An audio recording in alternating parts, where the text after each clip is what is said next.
오늘 시편 102편 말씀을 통해서 시온을 긍휼히 여기소서 13절에 보면 주께서 일어나사 시온을 긍휼히 여기시리니 그랬죠. 시온을 긍휼히 여겨달라는 제목으로 하나님의 말씀을 상고하겠습니다. 시의 분류로 보면 탄식하는 시인데요. 탄식하는 시에는 이제 두 종류로 또 나뉩니다. 개인적인 탄식, 내가 하나님 이런 잘못을 해서 이렇게 하나님께 탄식합니다. 예를 들어 다윗 왕이 하나님께 범죄했을 때에 내가 이런 죄를 범했습니다 하면서 하나님께 탄식하는 개인적인 탄식의 기도가 있다면, 공동체적 탄식이라 그랬어요. 한 개인의 잘못뿐만 아니라 그 개인의 잘못에 이 공동체, 교회나 국가, 또 어떤 사회의 잘못을 우리 하나님께 토로하는 기도, 탄식하는 기도가 있죠. 대표적인 예를 든다면 느헤미야의 기도, 다윗의 기도는 개인, 내가 가늠죄를 졌습니다, 하나님 내가 이것 때문에 하나님께 고통을 당합니다 하는 탄식이라면, 느헤미야는 자신 스스로가 큰 죄를 범하였지는 않았지만 그들의 조상 이스라엘 백성들이 하나님께 범죄함으로 우리 민족이 이런 고난을 당합니다, 그러므로 하나님께서 우리 민족에게 은혜를 베풀어 주세요 하는 그런 기도를 이제 공동체적 탄식이라고 말합니다. 그런데 오늘 이 102편의 이 분석을 보면 앞에 1절부터 11절의 내용은 굉장히 개인이 고통을 당하는 것 같아요. 그렇죠?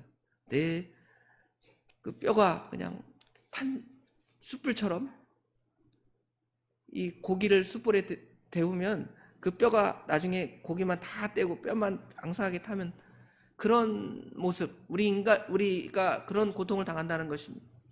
피골이 상접한다 그러죠? 그런 내용이 1절부터 11절에 기록되어 있지만 12절부터 내용에 보면 시온을 긍휼히 여기시라는, 시온이라는 것이 그 이스라엘에서도 예루살렘을 말하는데요. 예루살렘이 하나님의 교회를 상징하기도 하고 또 우리 믿음의 사람들을 상징하기도 하지만 특별히 구약의 이스라엘 백성들을 상징하는 개념으로 생각해 볼 수 있습니다. 그래서 엄청난 고통을 당하는 시인이 탄식하는 시편, 표제의 내용에 보면 고난당하는 자가 마음이 상하여 그의 근심을 여호와 앞에 토로하는 기도, 이렇게 되어 있어요. 그런 개인적인 이러한 토로뿐만 아니라 아까 13절의 제목을 잡은 것처럼 시온의 회복을 기도하고 있는데요. 이 두 가지를 복합해서 본다면 아마 그 시편 기자는 포로로 잡혀간 다윗 왕가 사람이나 또는 왕실의 한 구성원으로서 바벨론에서 개인적인 탄식을 할 뿐만 아니라 또 이스라엘 백성을 위한 탄식을 하고 있음을 추정하고 있습니다. 초대교회의 전통에서 하나님께 탄식하는, 참여하는 기도를 할 때 시편이 7개의 시편이 있다고 합니다. 6편, 시편 6편은 다윗이 하나님께 자신의 죄를 탄식하면서 눈물을 흘리는데 그 눈물이 그 침상을 띄울 정도의 눈물을 흘립니다 하는 시편 6편의 내용이 있죠.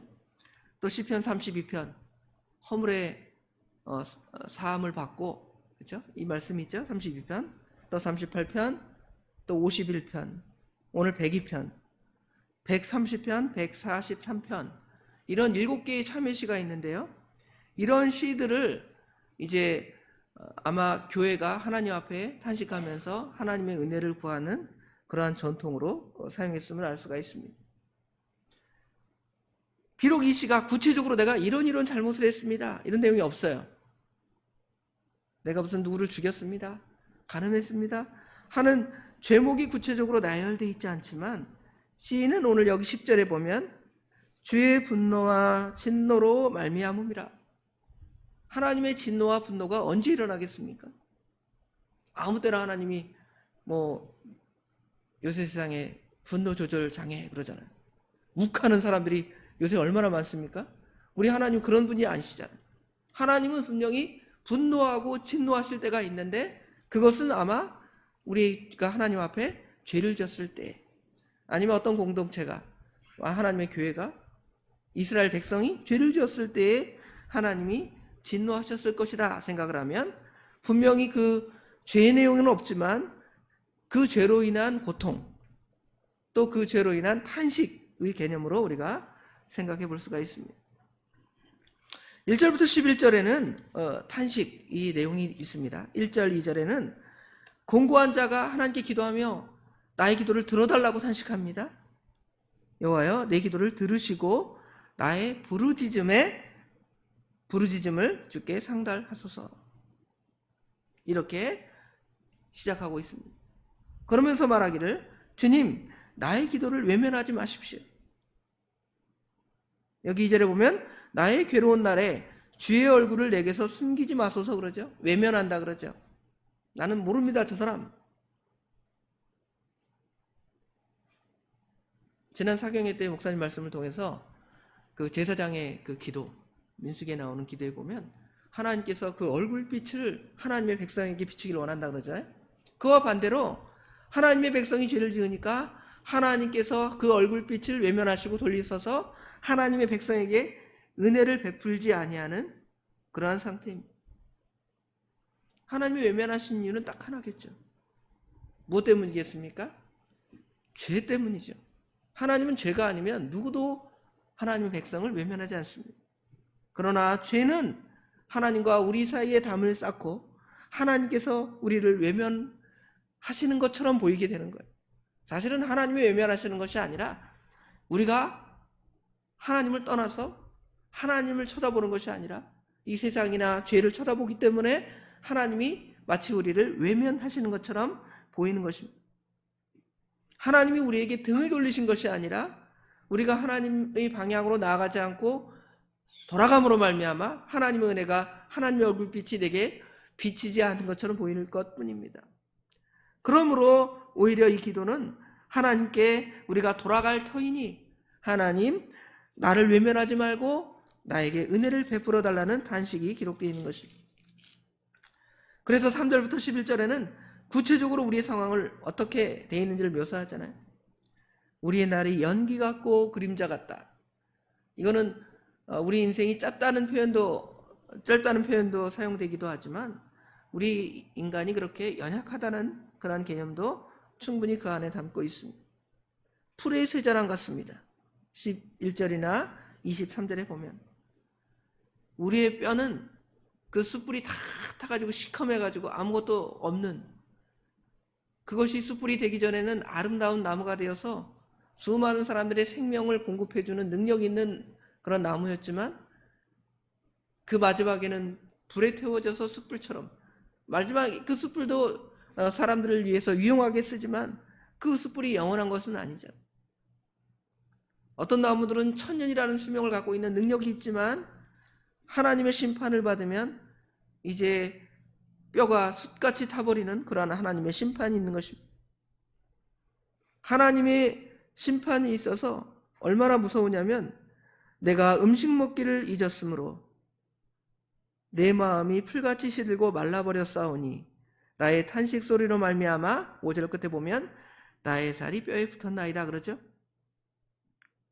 음식을 뜨기가 힘들죠. 왜 음식을 못 드십니까? 맛있는 음식 가서 식당에 가서 드시면 되잖아요. 뭐 이러지만 이게 음식이 씹히고 입에 들어가야죠. 막 자갈 씹는 같은 심정? 뭐 저는 아직 그런 심정은 없습니다. 이 살이 쪄서. 그러나 우리 권사님들 말씀 들어보면 음식이 먹어져야 이게 먹죠? 그러잖아요. 그렇죠? 물을 넘기지 못합니다. 물 한 모금도 마시기 힘든, 그래서 피골이 상접한 상태의 모습을 고백하고 있는 것입니다. 6절에는 그들이 광야의 올빼미 같고 황폐한 곳의 부엉이 같습니다. 또 그들이 밤을 새우는데요, 지붕 위에 외로운 참새 같은, 올빼미, 부엉이, 참새, 집단으로 생활하는 어떤 그 기러기는 어떻습니까? 철새들이 이 하늘을 날아가는데 집단으로 가잖아요. 그런 새가 아니라 혼자 있는 새, 아무도 나를 돌보지 않는 외로운 새, 고독한 새. 그런데 또 언제냐면 밤이에요, 밤. 낮에는 그래도 외롭지 않습니다. 여기저기 돌아다니고 친구도 만나고 바람도 쐬고. 근데 밤에 집에 아무도 없다고 혼자 있다고 생각해 보세요. 외롭잖아요. 하나님의 심판이 임해서 그런 연약한 존재가 되었다는 것입니다. 또 원수들이 나를 조롱합니다. 8절에 보면 내 원수들이 종일 나를 비방하며 나를 대항하여 미칠 듯이 뛰면서 나를 대적한다는 것입니다. 그러면서 이 진노가 하나님께로부터 주의 진노, 주의 분노 그러잖아요. 10절에. 왜 그러냐 하면 하나님께 범죄했기 때문입니다.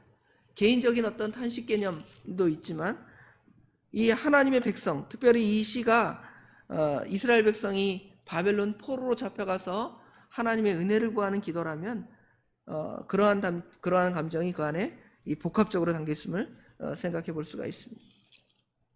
그런데 12절부터 이 나머지 말씀에 보면 이 탄식하는 하나님의 백성은 포기하는 것이 아닙니다.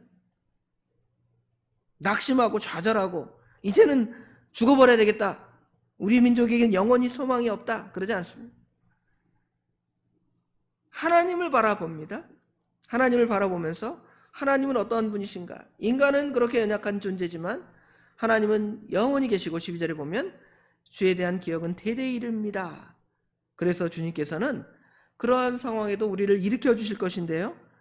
주께서 일어나사 13절에 시온을 긍휼히 여기시 이스라엘 백성들, 하나님의 백성, 또 하나님의 나라, 하나님의 교회, 하나님의 교회가 범죄하면 하나님께서 그 하나님의 교회도 징계하실 때가 있죠. 사단 마귀의 공격을 받아서 어려운 때가 있습니다. 예전에 공산주의 시절에 그 러시아의 교회들, 또 동북아파에 있는 교회들이 얼마나 큰 핍박을 받았습니다. 그때에 하나님의 은혜를 구하는 거예요. 하나님이 긍휼히 여기실 것입니다. 하나님께서 은혜를 베풀어 주시는데 그 기한 때가 있습니다. 바벨론 70년 포로의 어떤 정한 기한이 있는 것처럼 하나님께서 우리를 징계하실 때에도 그러한 기한이 있습니다. 그러면서 하나님의 은혜를 구하는 거예요. 무엇에 근거하냐면 그 하나님의 교회, 하나님의 백성을 누가 세우시고 누가 만드셨습니까? 하나님이 만드셨지 않습니까? 하나님의 이스라엘 백성들을 가나안 땅으로 인도하지 않으셨습니까? 하나님의 백성이 아닙니까? 그런데 그 시온이 어떤 형태로 있냐면 여기 16절에 보면 주의 종들이 시온의 돌들을 즐거워하며 그의 티끌도 은혜를 받나이다 그랬는데 여기 시온의 돌들, 그의 티끌, 이 말은 지금 이스라엘 백성들이 돌무더기가 되고 황폐하게 된, 마치 느헤미야의 기도에 보면 그 예루살렘 성을 누구를 보내서 지금 상황이 어떠냐 물어봤더니 다 황폐하게 돼서 엉망진창입니다. 아무것도 남지 않았습니다. 한 그 말을 들을 때 느헤미야가 탄식하죠. 그것처럼 지금 예루살렘이 그렇게 됐다는 거예요. 여기 반대적 감정이잖아요. 돌들이 즐거워하고 티끌도 은혜를 받습니다. 이런 표현이 있는데 사실은 반어적 표현이게 되겠죠. 다 하나님의 심판을 받아서 그거밖에 남지 않았는데 이제 우리의 심정은 그 돌도 귀한 거예요. 그렇죠? 그 무너진 성에, 회파한 성에 그 돌들도 귀한 그 심정을 그 안에 담고 있습니다. 그러면서 하나님께서 이제 은혜를 베풀어 주실 것인데요. 이제 15절부터 17절에 보면 하나님이 그러한 도우심을 주실 거라는 것입니다. 이에 문나라가 여호와의 이름을 경외하며 이 땅의 모든 왕들이 주의 영광을 경외하리니 여호와께서 시온을 건설하시고 그의 영광 중에 나타나셨습니다. 과거에 그렇게 나타나셨고 하나님이 그렇게 나타나셨으니까 앞으로 이 회폐한 성도 회복시켜 주셔서 그렇게 은혜를 베풀어 주실 것입니다. 여호와께서 빈궁한 자의 기도를 돌아보시고 그의 기도를 멸시하지 아니하셨도다. 이 일이 장래세대를 위하여 기록되리니 창조함을 받을 백성이 여호와를 찬양하리. 하나님이 이제 회복시켜서 하나님의 은혜를 베풀어 주신다는 것입니다. 19절에 여호와께서 그의 높은 성소에서 굽어보시며 하늘에서 땅을 살펴보셨은즉 또 하나님이 그 탄식을 들으사 하나님께서 회복시켜 주시고 20절에 보면 여호와의 21절에 여호와의 이름을 시온에서 그의 영예를 예루살렘에서 선포하게 하려 하십니다. 회복되었죠? 회복할 것을 믿습니다 하고 하나님께 기도하는 것입니다. 그러나 여전히 23절에 그가 내 힘을 중도에 쇠약하게 하시며 네 날을 짧게 하셨도다. 그러나 나의 실제 상황은 어떻습니까? 지금도 그렇게 연약하고 괴로움을 당하고 고통을 당합니다. 하나님 긍휼히 여기소서. 하나님 자비를 베풀어 주소서. 26절부터 28절에 보면 천지는 없어지려니와 주는 영존하겠고 그것들은 다 옷같이 낡아지리니 의복같이 바꾸시면 바뀌려니와 20절 다 같이 읽어봅시다. 주는 한결같으시고 주의 연대는 무궁하리이다. 주의 종들의 자손은 다 같이 또 읽습니다. 항상 안전히 거주하고 그의 후손은 주 앞에 굳게 서리이다 하였도다. 하나님은 그렇게 위대하신 하나님이신데 그 하나님께서 하나님 백성을 긍휼히 여겨서 회복시켜 주시고 우리를 영원히 하나님의 은혜 가운데 두시기를 기도하는 기도예요. 여러분 혹시 이런 고통당하는 상황이 있습니까? 오늘 이 시처럼 우리 하나님께 기도하는 것. 회복시켜 주실 것이고 긍휼을 베풀어 주실 것을 믿고 기도하면 하나님은 외면하시는 하나님이 아니시라 하나님께서 우리에게 긍휼과 자비를 베풀어 주실 것입니다. 기도하겠습니다. 우리의 죄로 인하여 이렇게 탄식할 수밖에 없는 것이 우리의 상황이지만 우리의 탄식은 그냥 하소연이나 푸념으로 끝나는 것이 아니라 우리 하나님의 긍휼과 자비가 무한하시고 용서하심이 크시기에 우리는 그 하나님께 부르짖고 애통하며 하나님의 도우심을 구합니다. 자비하신 주님께서 내 앞에 지나가실 때에 나를 외면하지 말아달라는 아버지 하나님 찬송가의 고백처럼 아버지 하나님 저희들을 외면하지 마시고 저희들에게 긍휼을 베푸사 우리의 당하는 여러 시험, 환난, 역경, 고난, 외로움, 아픔 이런 것들 우리 주님께서 알아주시고 또 회복시켜 주시고 비록 육적인 회복이 우리 안에 완전히 이루어지지 못한다 할지라도 우리 하나님께서 우리 마음 가운데 친히 오셔서 그 마음을 위로해 주시고 힘을 주시고 능력을 주시옵소서. 저희는 우리 하나님을 바라보고 우리 하나님을 소망합니다. 우리 하나님이 아니면 우리가 살 수 없음을 아버지 하나님 이 시간 고백하오니 주여 긍휼히 여겨 주시옵소서. 아버지 하나님 날씨가 오락가락합니다. 눈도 오고 또 추워졌다가 따뜻했다가 합니다. 하나님께서 우리 하나님의 귀한 백성들을 지켜주셔서 이 불순한 날씨에 건강을 아버지 하나님 지켜주시며 또 우리는 그 건강한 몸으로 하나님을 예배하는데 하나님을 섬기는 일에 힘을 다하게 하시고 또 그 건강한 몸으로 죄를 짓거나 주님을 떠나는 자리에 서지 아니하도록 우리의 생각과 마음을 친히 지켜주시옵소서. 오늘 또 수요일입니다. 저녁 예배가 있습니다. 우리 하나님, 우리 목사님 붙들어 주셔서 하나님 말씀 전하실 때 우리들이 다 은혜 받는 귀한 이 예배 시간이 되어질 수 있도록 우리 하나님 도와주시옵소서. 마음으로 먼저 우리가 준비할 수 있도록 도와주시옵소서. 예배를 사모하는 말씀을 사모하는 심령들이 다 되도록 우리 하나님 도와주시옵소서. 또 주일에 있을 임직식에도 우리 하나님께서 함께 하시사 우리 임직자들에게 하나님께서 은혜와 복을 더하시고 하나님의 귀한 사명을 맡았사오니 충성으로 감당할 각오를 하는 귀한 다짐의 시간이 될 수 있도록 또 모든 성도들이 그 자리에서 은혜 받는 시간이 될 수 있도록 우리 하나님 도와주시옵소서. 오늘 하루 주님께 온전히 맡깁니다. 우리 주님께서 우리의 모든 것들을 친히 주장하여 주실 줄 믿사오며 예수님의 이름으로 간절히 기도드리옵나이다. 아멘.